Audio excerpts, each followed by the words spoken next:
marié. Il se cache. Il est l'Esprit de Christ, il est l'Esprit du Père, mais il se cache.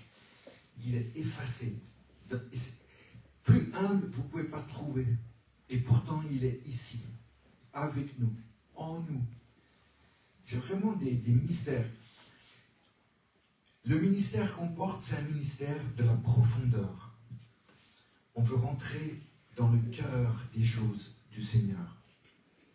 Et ce week-end, ce sera un week-end où je vous partagerai une parole que le Seigneur a mise sur mon cœur. Vous savez, la parole, c'est la seule chose, je dis bien la seule chose, qui va vous faire croître, grandir, et qui va éviter une chose très importante, c'est la confusion. Parce que de la parole vient la foi. La Bible dit que ceux qui croient ne seront pas confus. Pourquoi je vous dis ça? Parce que dans ce pays d'où vous êtes, ici, Colmar, c'est un pays qui est sous une domination ténébreuse très forte et qui met du doute dans vos cœurs. C'est une région très particulière. Moi, le Seigneur m'a révélé ça. J'ai toujours senti, quand j'allais sur Belfort, je sentais cette force qui était là. Vous écoutez la parole et après vous allez douter.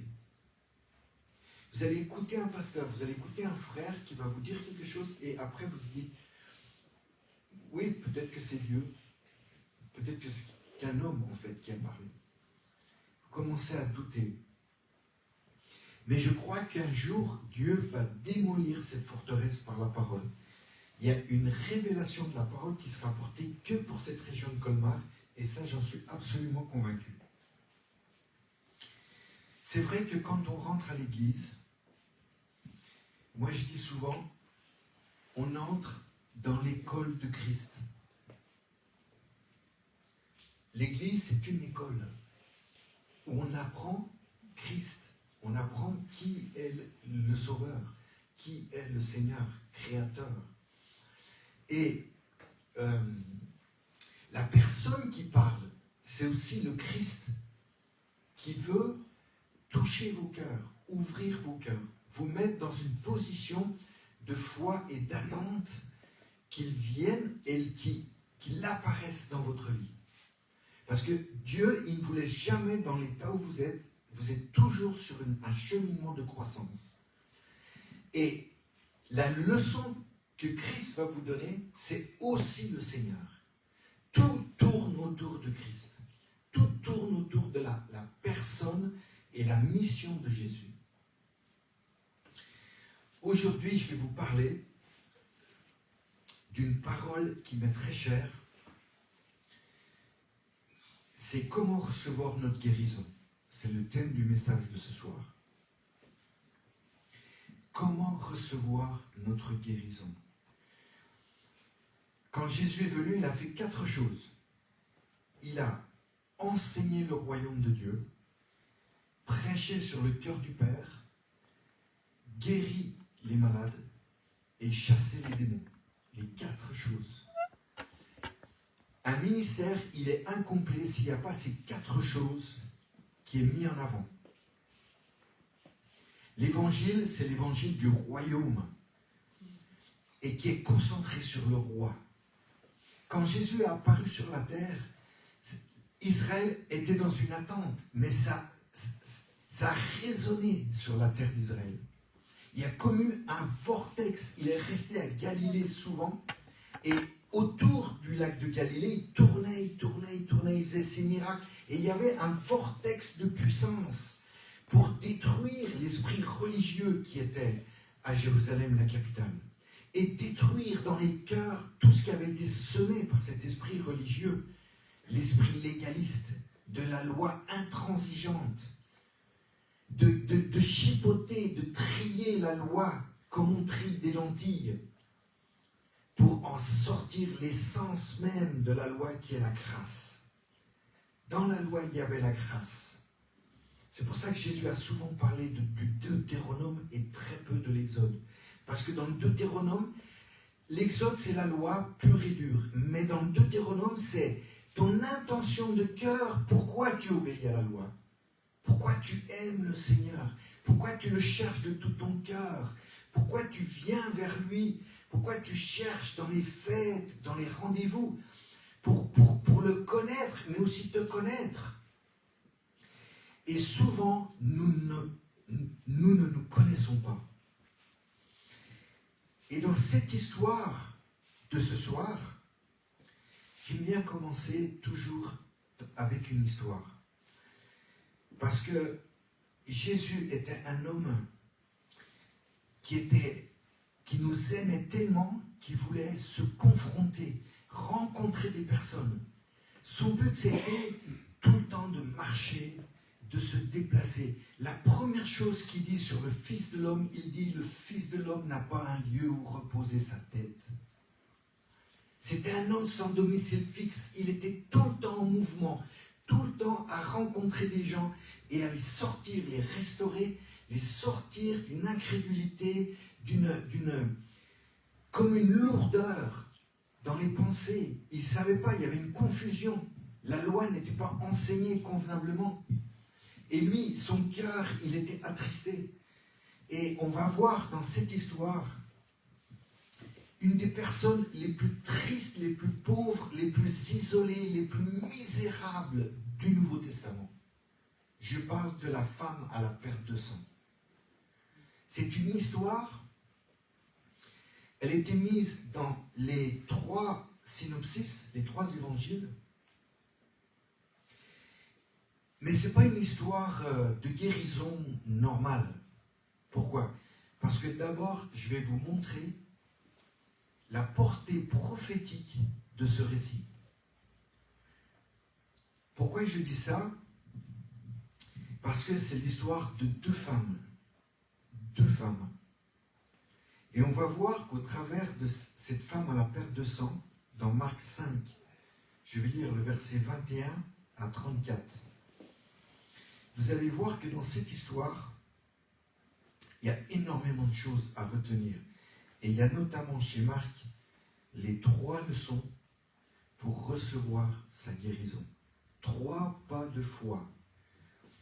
3 actes qui déterminent aussi dans votre vie comment vous pouvez recevoir votre guérison. Je vais commencer à lire. Donc, Marc 5, verset 21. Jésus dans la barque regagna l'autre rive où une grande foule s'assembla près de lui. Il était au bord de la mer.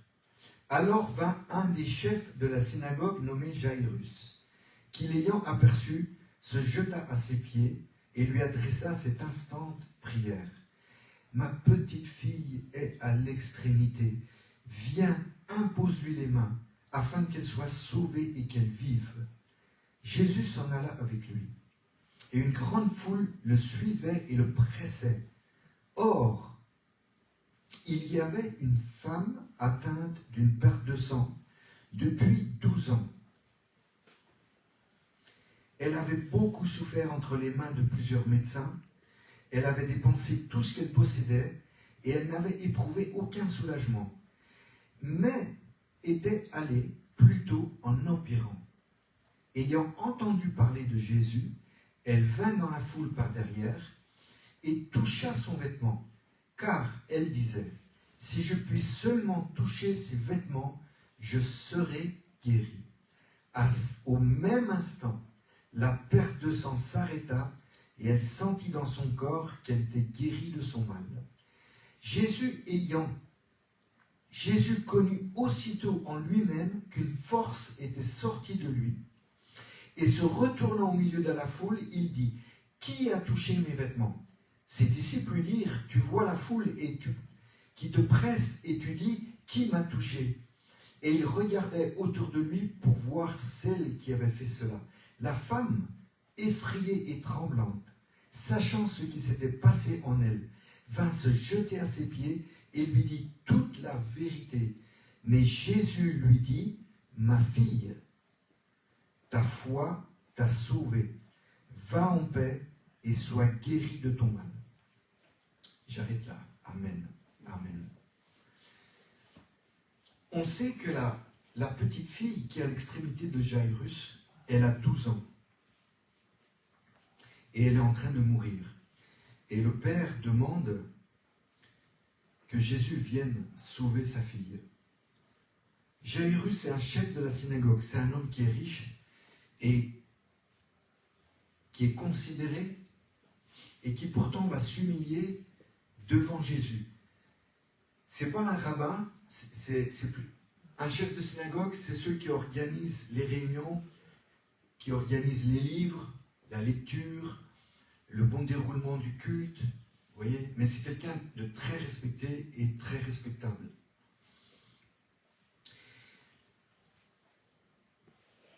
C'est intéressant de voir que Jésus est sur le chemin, cet homme vient lui demander de l'aide. Jésus, tout de suite, il se place à secourir cette petite. Elle a 12 ans. Et tout de suite, après, vient cette femme qui a cette perte de sang, l'histoire de cette femme avec un descriptif au début. Et c'est intéressant pour situer la personne, pour connaître cette personne. Dieu veut connaître vos vies. Dieu veut regarder à vos vies et venir vous secourir tout le temps. Tout le temps. Mais la question, c'est, est-ce que moi, je m'attache à lui? Est-ce que je suis prêt à l'écouter? Est-ce que je suis prêt à chercher sa face? Et toute l'histoire est dans cette attente et cette approche du Seigneur avec la guérison. Le chiffre 12, ici, il est très intéressant. Beaucoup de pasteurs ont réfléchi à ça. Et j'ai demandé au Seigneur, parce que j'ai lu des choses là-dessus, et pour moi, la seule chose qui apparaît dans le chiffre 12, c'est les 12 tribus d'Israël, ou les 12 patriarches. Et donc j'ai demandé au Seigneur, plus en profondeur, la signification de ces deux femmes et de ce chiffre 12. Et le Seigneur, il m'a montré ça. Ce sont les deux générations d'Israël quand Jésus parcourt Israël. La petite, c'est la nouvelle génération. Et cette femme à la perte de sang, c'est la génération de Jésus. Mais le problème de ces deux générations, c'est elles vont devenir stériles. Il y en a une qui va mourir, qui est sur le point de mourir, et l'autre, elle est aussi sur le point de mourir, plus lentement, mais l'échéance, c'est la même. La plus jeune, elle est en train de perdre tous ses ovocytes. C'est terminé. Normalement, une enfant, elle a toutes ses ovocytes jusqu'à l'âge de 14 ans. Et après, elle va les perdre au fur et à mesure de sa vie. Donc, ça veut dire que la réserve d'ovocytes, la fertilité de cette jeune fille, elle est compromise. Et cette femme à la perte de sang, de même. Parce qu'elle perd ses ovocytes tous les jours. Elle était complètement stérile. Et ça, c'est un message spirituel, prophétique, caché. Pourquoi caché? Parce que dans la Bible,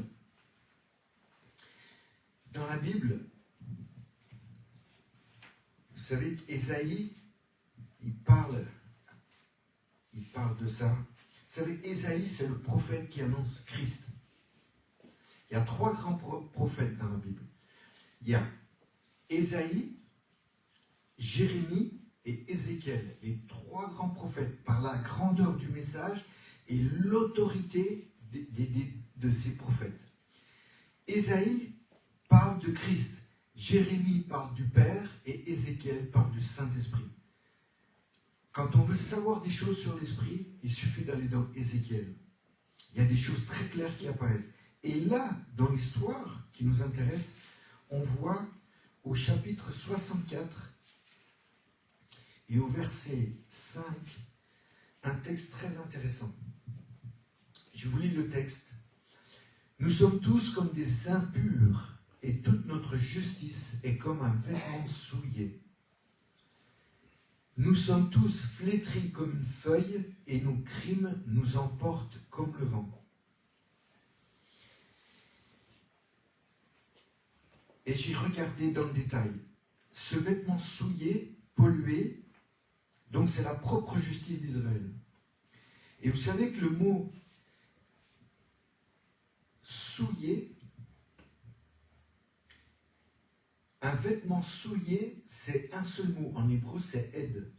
Ça parle d'un habit qui est taché par le sang menstruel comme un tampax. Ça, c'est étonnant. Si vous regardez bien ce mot, il a vraiment une signification incroyable.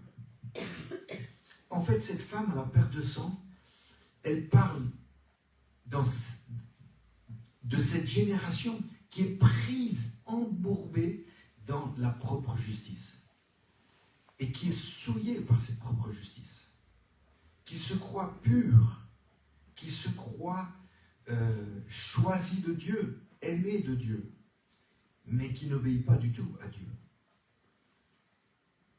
Bien sûr que c'est un constat très sévère dans Ésaïe.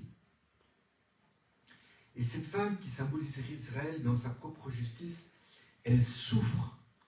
Jésus voit la souffrance d'Israël. Quelle souffrance cette femme! Vous savez, le mot flétri ici, nous sommes tous flétris. Nabel en hébreu, c'est épuisé, fané.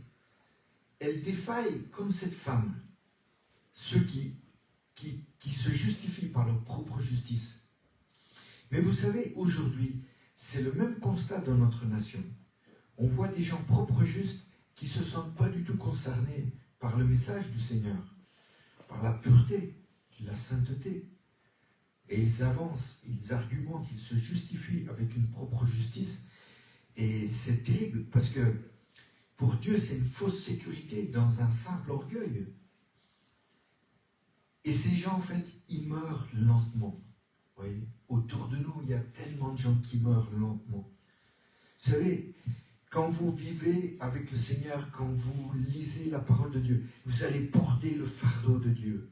Ce fardeau, c'est les âmes qui se perdent. Et dans notre pays, il faut que ce fardeau revienne avec le courage, parce que ce que le diable fait tout pour enlever le courage dans l'Église. On est dans une génération qui a perdu le courage, qui vit dans l'incrédulité, dans l'intimidation, dans la timidité, dans les peurs, les inquiétudes. Mais Jésus a la solution. Et on verra ça demain soir.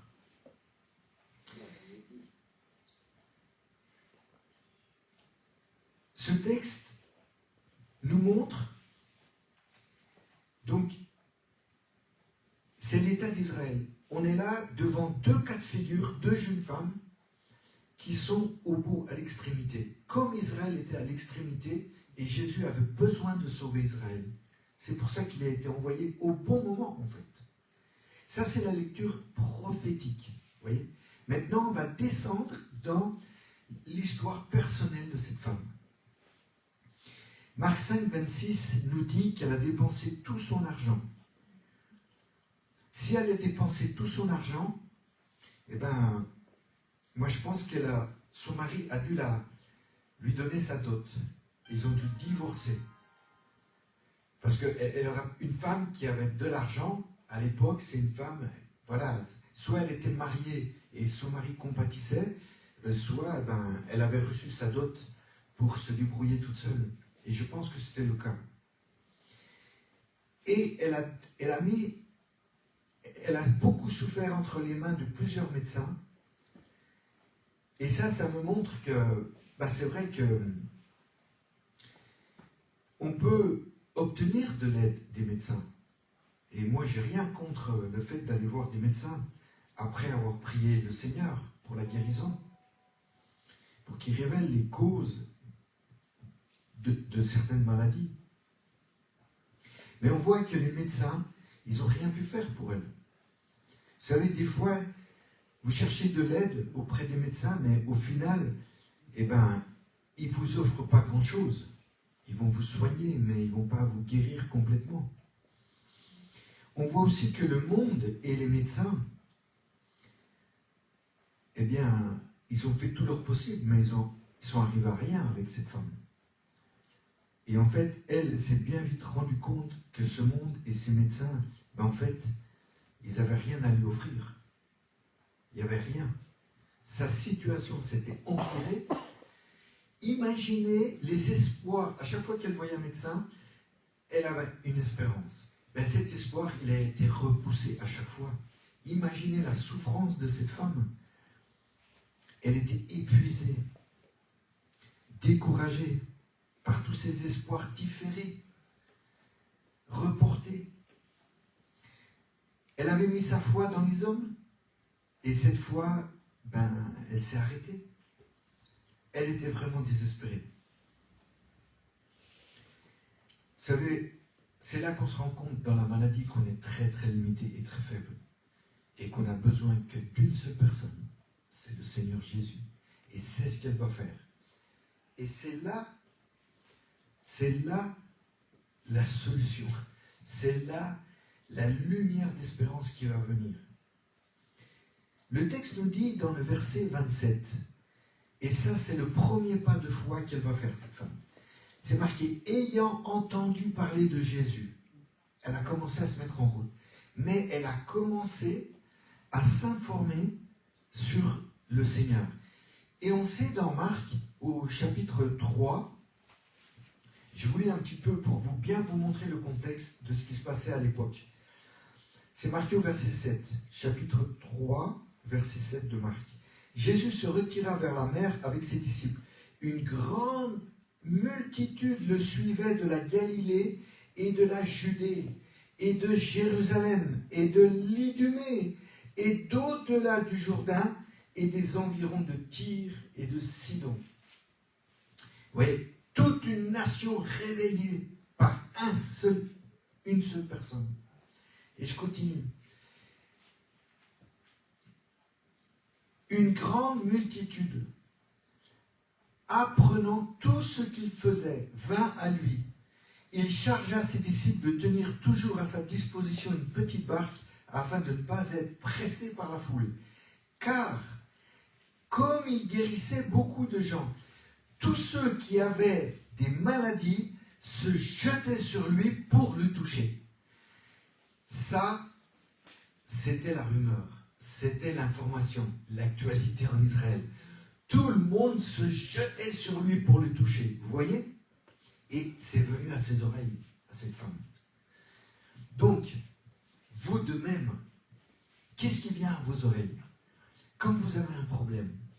Est-ce que vous connaissez quelqu'un qui guérit les malades, qui a un don de guérison? Est-ce que vous cherchez l'aide d'un pasteur ou la prière d'un pasteur? Nous devons nous lever et nous mettre en action et croire que Dieu, il a la solution, mais qu'il y a un parcours à faire. Pourquoi? Pourquoi Dieu nous demande parfois de nous mettre en action, de nous informer? Ecclésiaste dit, quand le malheur arrive, réfléchis.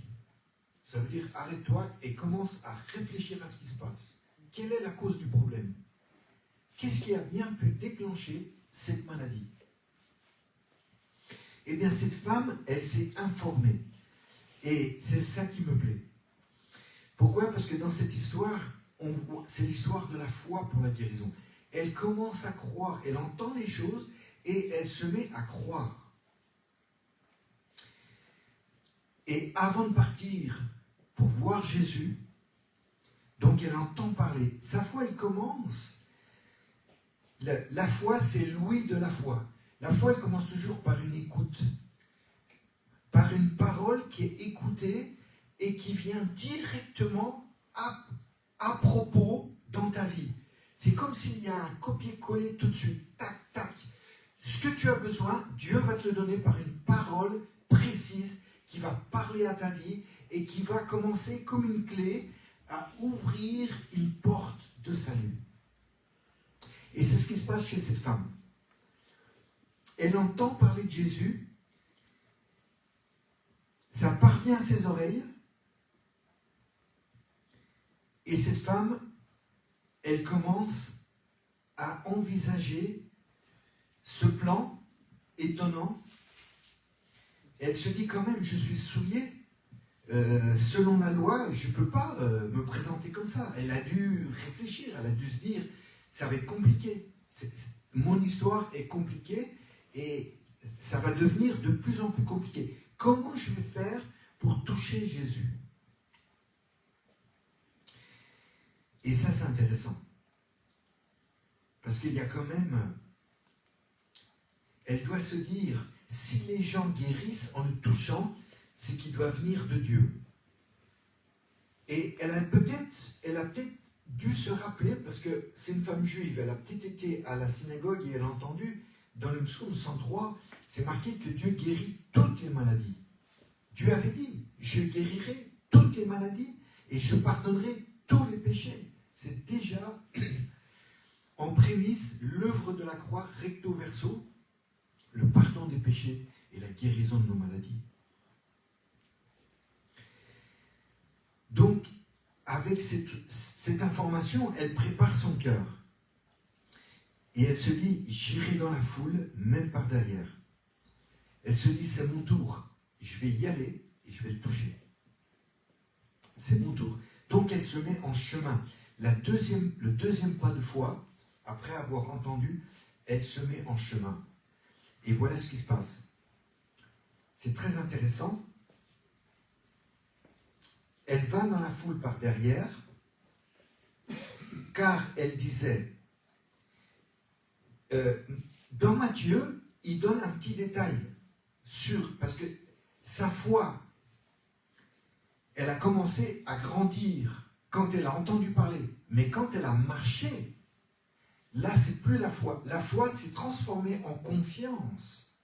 Vous voyez? C'est une foi confiante que, oui, je vais guérir. Et Matthieu donne un détail de ce qu'elle se disait à elle-même. Matthieu dit, elle se parlait à elle-même. Ça veut dire qu'elle se disait, elle parlait et elle se disait, je vais guérir, je vais guérir. Il va me toucher, il va me toucher. Je suis sûr et certain qu'il va me toucher. Il ne peut pas me laisser comme ça. S'il est envoyé de Dieu, s'il a de la compassion, si tout le monde se jette sur lui, mais c'est mon tour, c'est pour moi. Dans nos vies, vous devez confesser votre guérison. Elle a vu sa guérison avant. Parce qu'à force de le confesser, elle l'a vu avant de la voir physiquement. Au moment où elle a touché, quand elle s'est dit, je vais le toucher, c'est là que je vais recevoir. Mais en chemin, elle a cru et confessez votre guérison. Même si vous ne voyez rien du tout, même si vous avez des douleurs, même si vous continuez à souffrir, s'il y a du rejet, si personne vous téléphone, si personne s'occupe de vous, si les médecins ils reportent les rendez-vous, qu'importe, mais vous gardez votre confession. La Bible dit, nous sommes guéris dans ces meurtrissures. Nous sommes guéris, c'est accompli. Sauf que entre l'accomplissement que Christ il a fait et qui est au ciel, quand vous priez, Dieu veut vous guérir. Ça veut dire que la guérison, elle est accomplie dans le ciel, dans le spirituel. Sauf qu'il faut qu'elle vienne dans la réalité. Vous comprenez? C'est là toute l'histoire du combat, de la foi. Il y a un combat pour la foi. Il y a un combat d'avoir la foi, mais de garder la foi. Parce que dans le naturel, évidemment qu'il y a des esprits qui vont s'opposer à ce que vous receviez votre guérison. Donc il y a des gens qui vont vous dire, ouais, laisse tomber, arrête de confesser ta guérison, ou même des fois tu seras découragé. Mais cette femme, ce qui est intéressant, c'est qu'elle parle en continu. Et ça, c'est ce que beaucoup de chrétiens ne font pas. Ils abandonnent très vite. Vous devez persévérer dans votre confession, dans votre proclamation de la guérison. Vous devez toujours avoir la victoire là, avec votre bouche. La vie et la mort sont au pouvoir de la langue. Et la vie, vous devez la confesser tout le temps. Vous savez, le problème des chrétiens, c'est qu'on parle trop négativement, avec beaucoup de murmures. Vous savez, Paul il a dit que les murmures en Israël ont empêché qu'Israël rentre dans la terre promise. Les murmures, ça bloque votre destinée. Dieu ne peut rien faire. Vous murmurez contre lui. Mais vous ne comprenez pas des choses dans votre vie. Mais ça appartient à Dieu. Mais faites confiance à Dieu. Que malgré ce que vous vivez, Dieu connaît votre situation parfaitement. Et il y a une terre promise. Il y a une percée qui va se faire. Moi, je l'ai vu dans ma santé. Je l'ai vu dans la santé de personnes.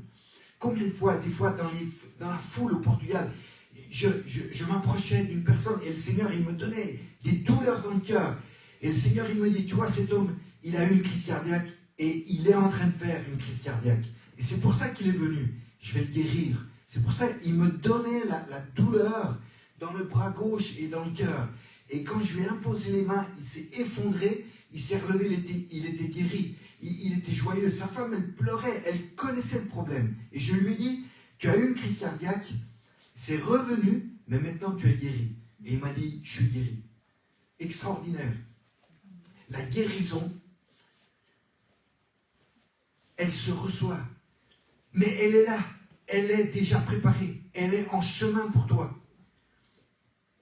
Donc, reste fidèle à ta confession. Reste continue à la confesser.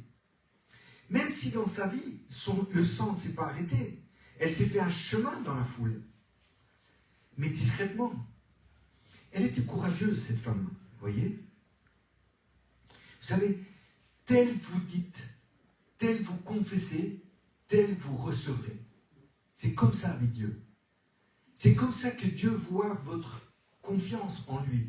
Il se dit, ah, ma fille, elle croit en moi. Elle sait que je vais intervenir. Ok, je patiente encore. Vous savez, Dieu travaille notre cœur. Dieu prépare notre cœur à recevoir. Il y a des gens, ils sont tellement... ils aimeraient avoir de l'argent, mais ils ne savent pas gérer l'argent. Dieu ne leur donne pas de l'argent. Parce que c'est une catastrophe. Dieu pourrait donner beaucoup de guérison.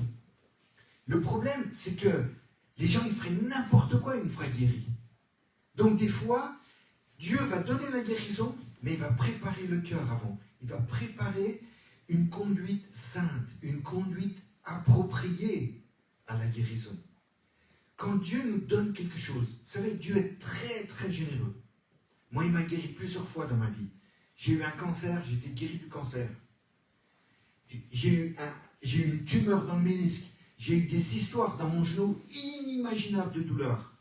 Le Seigneur a guéri complètement. J'ai aucune douleur, aucune arthrose, rien. Dans mon autre genou, j'ai eu un accident. Le Seigneur m'a guéri. Je n'ai plus rien. Aucune souffrance, aucune douleur, aucun symptôme. Jamais, jamais, jamais. Sauf que Dieu il a préparé mon cœur. Il m'a montré des choses dans mon cœur. Il a fallu que je m'humilie sur certaines choses. Pourquoi ? Parce que quand Dieu nous donne, il donne pour l'éternité. Ça touche et ça impacte ma vie tout le temps. Et ça peut impacter aussi les gens au travers du témoignage de ces guérisons. Il va me guérir. Ça, c'est la stratégie. Elle va venir par derrière. Elle a calculé son truc. Elle a calculé. Mais elle sait qu'il y a la loi. Elle sait que c'est un obstacle. C'est une femme qui est rejetée par la société, rejetée par sa famille, très certainement, mais aussi rejetée par Dieu. Elle ne peut pas entrer dans le temple. Et qu'est-ce qu'elle fait ? Elle va bousculer tous ses acquis, toutes ces cultures juives. Elle va même bousculer Dieu dans l'histoire. Vous voyez ?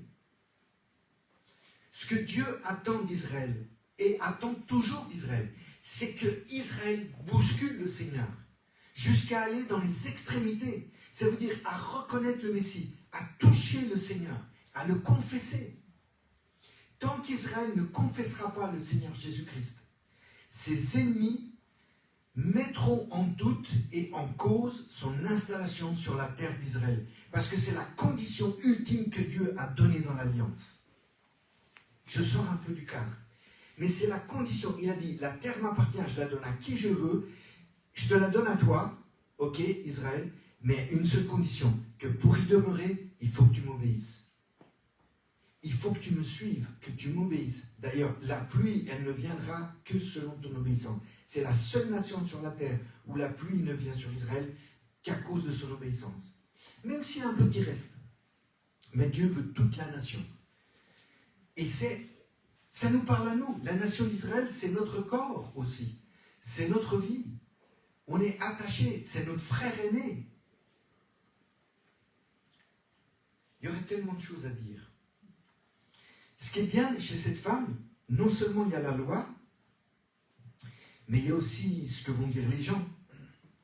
Et je crois que c'est peut-être là où il a fallu avoir un gros combat contre sa timidité, son impureté. Elle sentait mauvais. Et le regard des gens, c'était terrible pour cette femme. Imaginez des années, 12 années dans cet état. Elle devait être flétrie, d'une tristesse. Je crois que dans la confiance, dans le chemin, ses peurs ont petit à petit été mises de côté. Elle les a évacuées. Parce qu'elle est quand même très très courageuse. Je suis fasciné par ce courage au milieu de tant de difficultés. Et c'est vrai que la foi, elle enlève les peurs. La foi, elle donne une ferveur. Elle est combative. Il y a une obstination. Et souvent dans la Bible, vous verrez que les femmes, elles sont obstinées. C'est pour ça d'ailleurs qu'il y a 3 Myriam au pied de la croix. Parce que Myriam, ça veut dire obstiné. Obstiné dans la foi, obstiné dans l'espérance et obstiné dans l'amour. Les 3 grandes vertus qui sont attaquées aujourd'hui dans l'Église par le malin, l'adversaire, le petit Satan. Le petit Satan. Lui n'a aucune importance. Ce qui est important, c'est le Seigneur, celui qui guérit, celui qui délivre. Amen. Amen. Sa foi, elle voit au-delà de sa souffrance, de la réalité visible, et elle commence à voir dans l'invisible. Vous savez, la foi, c'est le regard de Dieu. Et l'incrédulité, c'est la foi du petit Satan. Vous savez ça? Ayez le regard de Dieu. Ayez les yeux comme Dieu.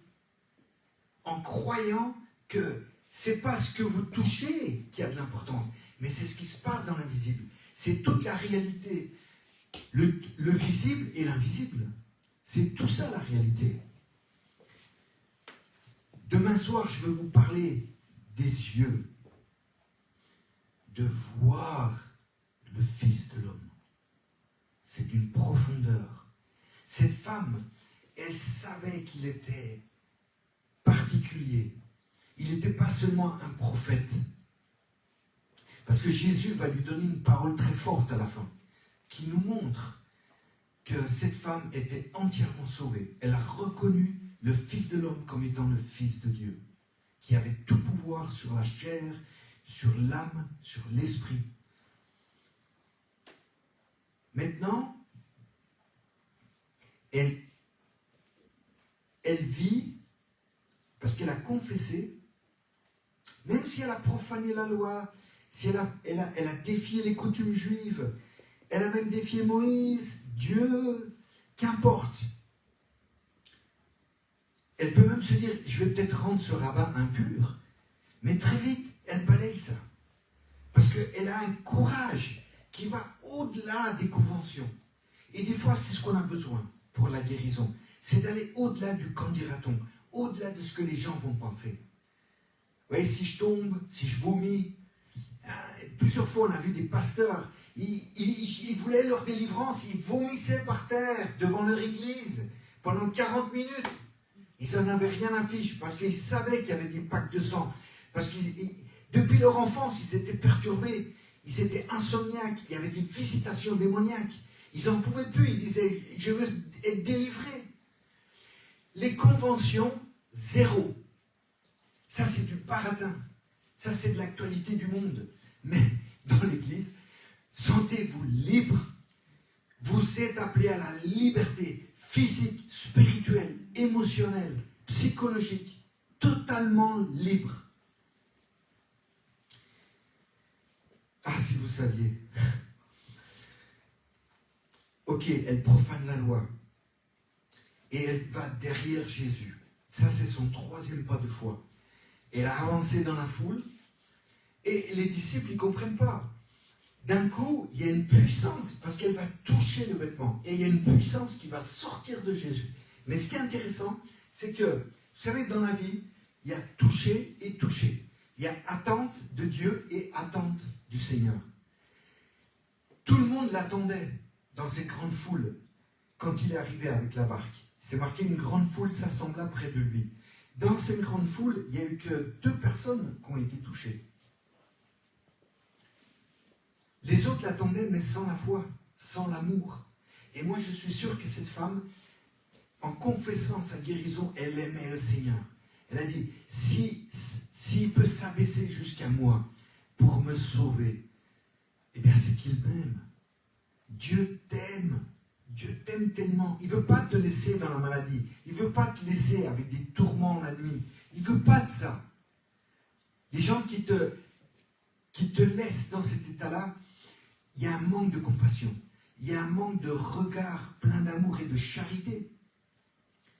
La charité, la compassion libère la puissance du Saint-Esprit. Nous, combien de fois on l'a vu? Combien de fois on l'a vu?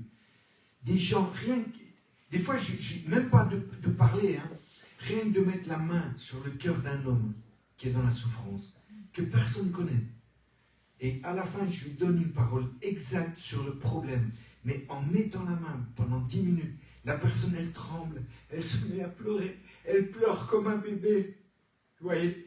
Parce que Dieu, la puissance d'amour qui est libérée, touche le cœur, mais jusque dans les entrailles, jusque dans les cellules. J'ai vu des gens pleurer pendant des minutes entières, mais comme en se secouant.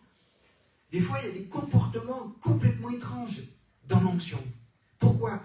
Parce que d'un côté, il y a les esprits, mais de l'autre côté, il y a aussi la religiosité. Nous, combien de fois on a vu des gens paralysés, tomber par terre, paralysés, sans bouger, seulement les yeux, mais ils ne peuvent pas parler. On a vu un pasteur, pendant une demi-heure, il est resté couché devant son église, une grande église de combien? 350 personnes. Le gars, il était paralysé, c'était un géant d'1m90. Il était paralysé, il ne pouvait plus parler, il ne pouvait plus rien faire. Et le culte a continué, les gens regardaient, parce qu'il était religieux, et Dieu a voulu, il lui a fait une petite sieste à la chirurgie céleste. Hein? Et ça l'a secoué, hein, parce qu'il ne s'attendait pas du tout à ça. Il n'avait jamais vécu ça. Mais Dieu, des fois, il fait des choses pour changer nos habitudes, pour nous amener dans une autre dimension. Parce que le spirituel, c'est pas ce que les gens croient. Des fois, on s'habitue à très peu de à tant de routines que dès que Dieu nous touche, on a du mal à accepter. Ici, les disciples, ils comprennent rien. Tout le monde presse Jésus, tout le monde le touche, et ils sont étonnés que Jésus dit « Qui m'a touché ?» Et tu sais, ce soir aussi, Jésus veut dire « Qui m'a touché ?» Qui m'a touché? Comment tu vas toucher ce soir le Seigneur? Il y a touché et touché, je vous ai dit. Il y a touché avec amour et foi et espérance. Et c'est ce toucher-là que le Saint-Esprit entend, ressent, vit. Il vit avec les touchés de vos cœurs. Jésus n'avait pas un lieu où reposer sa tête. Pourquoi? Parce qu'il voulait seulement reposer sa tête dans ton cœur. À la croix, il savait que c'était le moment de se reposer dans ton cœur. Et c'est là sa plus grande joie. Il y a une immense joie dans le Seigneur d'être dans ton cœur, de vivre en toi. Ne crois pas que c'est anodin, banal. Tu es un être, une nouvelle création qui dépasse l'entendement du monde. C'est pour ça que le monde te haït, c'est parce qu'en toi, il y a un corps, il y a un esprit, il y a quelque chose de céleste qui dérange. Tu es un corps étranger dans cette société. C'est pour ça qu'ils ne t'aiment pas. Parce qu'ils n'aiment pas le Seigneur. Et l'esprit religieux attaquera toujours le Christ en toi pour pas qu'il se manifeste. Elle va toucher son vêtement. Sa foi va jusqu'au bout. Même si c'est que le bord du vêtement. Vous savez, il y avait une petite bande bleue sur son bord qui rappelait à Israël d'obéir au commandement. On le voit dans Nombre 15, au verset 37 à 40. Dès que la force est sortie de lui, parce que la foi et la compassion libèrent l'onction. Et donc, automatiquement, pourquoi il va dire « et qui m'a touché ?» Il a un but, il sait, il a une connaissance intérieure de tout ce qui se passe, le Seigneur. Mais il veut faire témoigner cette femme pour aider Jairus qui est dans la tente. Imaginez le pauvre, il se dit « mais ma fille, elle doit être morte maintenant ». Et puis, il y a le témoignage. Jésus a toujours, c'est pas qu'il recherche la renommée ou la gloire, mais c'est qu'il a toujours cherché la foi dans les cœurs.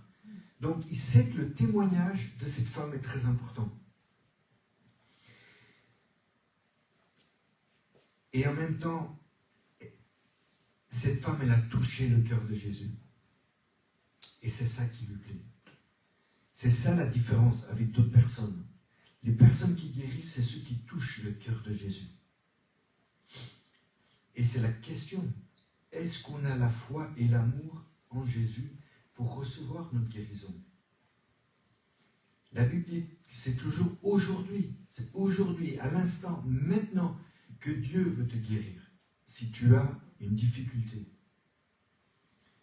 Le Saint-Esprit guérit cette femme, le sang, il s'arrête tout de suite de couler, et une énergie, une force, une chaleur pénètre en elle.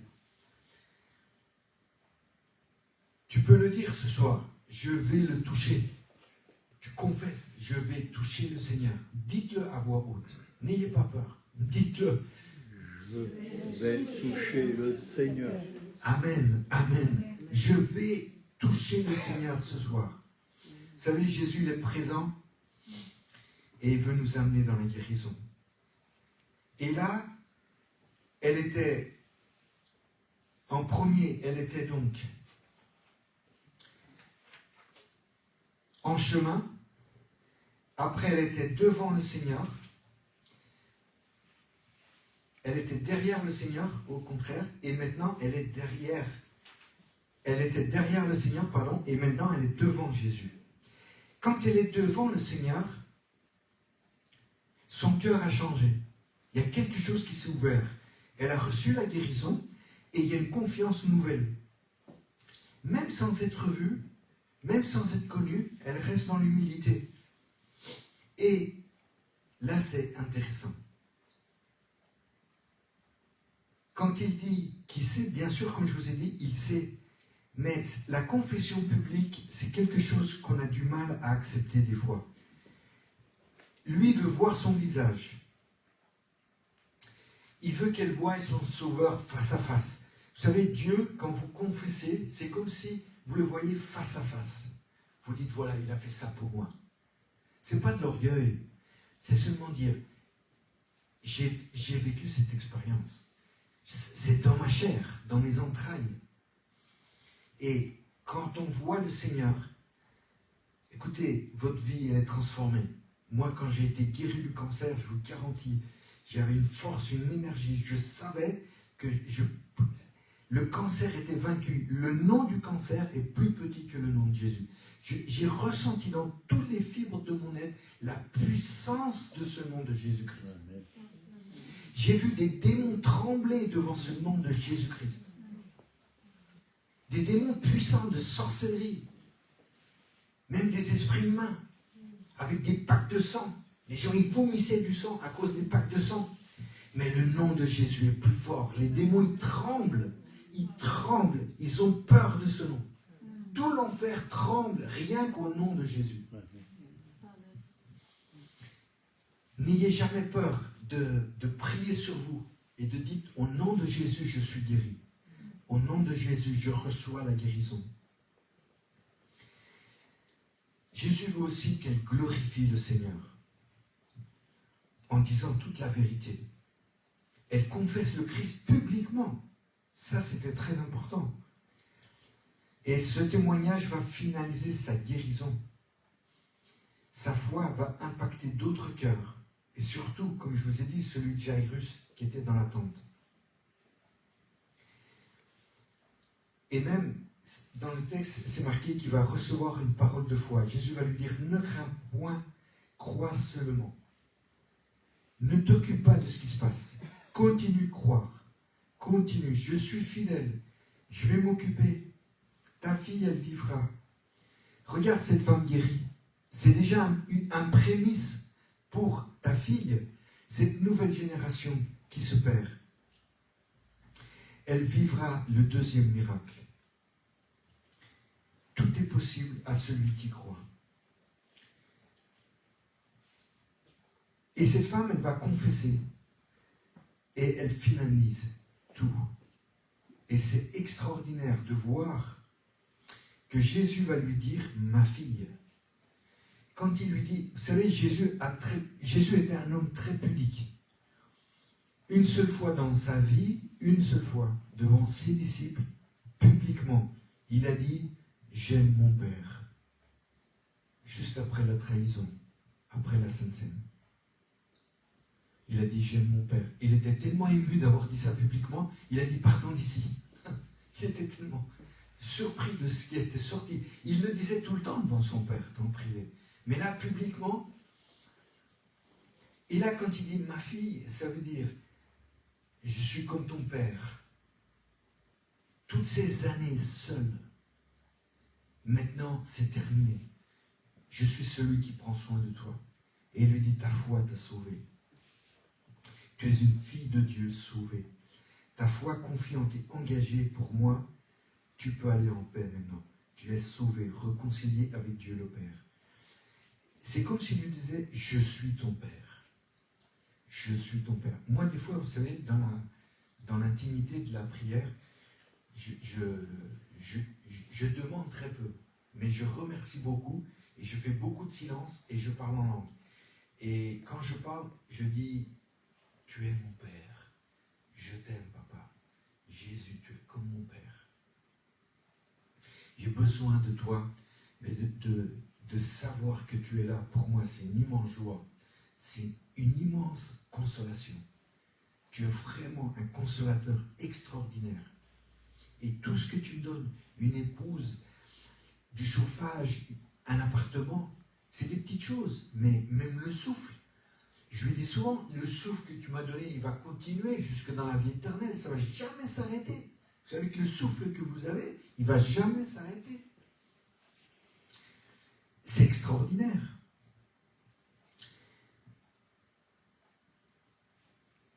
Le mot ici, mal, il est intéressant. Parce qu'il lui dit, sois guéri de ton mal. Évidemment, ce n'est pas le sien, mais c'est du mal qui te harcelait. Parce que dans le grec, le mal, c'est comme un coup de fouet, en fait. C'est un mot qui veut dire, le mal, il te donne des coups de fouet comme ça, pour t'abrutir, que tu sois dans cette douleur, du bruit de la douleur. Et il lui dit, sois guéri du mal qui te harcelait comme des coups de fouet, c'est terminé. Ta guérison, elle est complète, va en paix. Et je crois que ce soir, Jésus et le Saint-Esprit veulent libérer aussi la guérison sur toi. Et il suffit de la recevoir. Bien sûr, ici, vous voyez que c'est une guérison instantanée. Je termine avec ça. Des fois, la guérison, elle n'est pas instantanée. Des fois, elle est progressive. Pourquoi? Parce que souvent, très très souvent, il y a une chose qui bloque la guérison, le bras de Dieu, c'est le non-pardon. Des fois, on a pardonné, mais pas de tout notre cœur. Pourquoi? Parce que vous continuez à juger la personne. Vous continuez à juger. Et si vous pardonnez, la guérison, elle va venir. Combien de fois on a vu ça? Même la délivrance. Les délivrances, elles ne peuvent pas se faire. On a tout vu. On a tout coché, tout ce qui se passe. Et puis ça ne sort pas.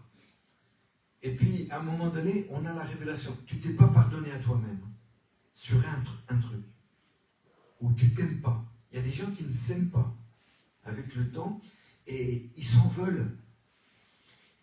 Ils se sont dit, oui, je me suis laissé, voilà, je ne prends pas soin de moi, j'ai abandonné de m'occuper de moi-même. Voilà. Et ça peut bloquer ça aussi, vous savez. Parce que c'est un jugement sur vous-même qui est injuste, en fait. Parce que c'est le diable qui vous inspire, c'est ça. Et donc ça peut bloquer. Des fois, c'est vrai que des fois il y a de la sorcellerie et il y a des liens en fait par des esprits familiaux qui sont là. Il y a des liens ancestraux. Et là, on doit aussi s'en occuper avant que la guérison vienne. Donc voilà. Vous savez, il y a une promesse dans la Bible, dans Habakkuk 3,13. Dieu, il a dit, « Je détruis de fond en comble la maison du méchant. » Il y a des maisons de méchants autour de vous, qui prient contre vous. La promesse, elle est pour vous. Dieu a promis, et il a dit, je vais attaquer le fait, le toit, pour que les personnes n'aient plus de protection. Et cette maison sera une ruine, parce que détruire de fond en comble, pour moi, c'est qu'elle devient une ruine. Donc, attendez-vous, et vous pouvez même le confesser. La maison du méchant sera détruite de fond en comble. Amen. Amen. Vous savez, la guérison, elle est pour vous ce soir. La délivrance, elle est pour vous ce soir. Merci Seigneur, que tu continues ton œuvre. Amen. Amen. Soyez bénis. Amen.